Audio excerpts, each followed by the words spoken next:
Hello and welcome to the video about this Marantz CD80. Let me start with what I don't like about it. And what I don't like about it is lack of close button. There's only an open button that activates the switch there. But the close button is only available on the remote. But when you go and you put the CD, you would want to close the drawer. I really hate pressing the drawer to force it to close.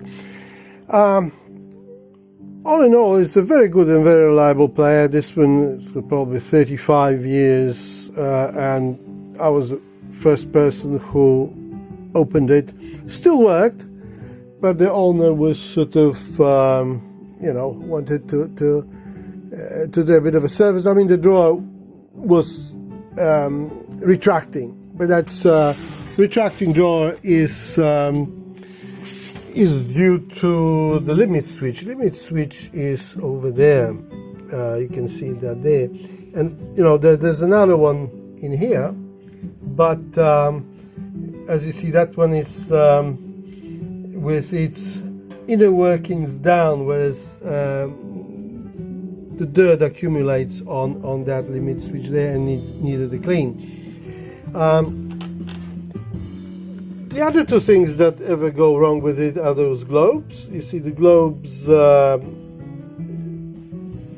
never knew that it actually has globes until about 5th unit that I fixed, and because the 5th one had one of them still working, and so now I replaced them. The idea behind it, you can see the blue plate there, and that blue plate is to sort of create a blue tinge so you can see the CD spinning and to match the display of the player.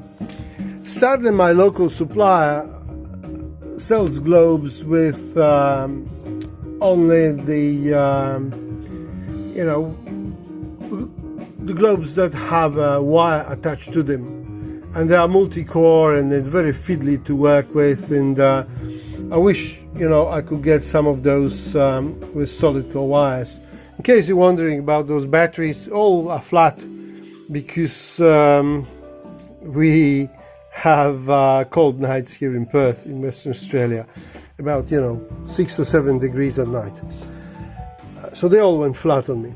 About the player, it DAC-wise, it has a Philips TDA1541A S1, which is a single crown chip, and you have a little crown then stamped on the right hand side, and these are sort of more linear than the standard Philips DACs, and this was the first 16-bit DAC they ever made. Underneath that spinning disc there is a CDM4 metal version of it, and that's a magnetic swing arm mechanism. Very reliable. The other thing that goes wrong with those players are capacitors.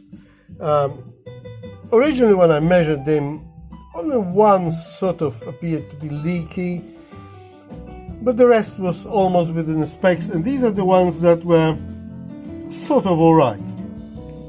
And these are the ones that were very leaky. One of those, the bigger ones, the 100 micro, my tester said unknown component, and the rest were very high ESR values.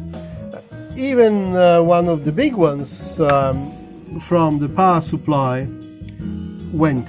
Normally the big ones never go.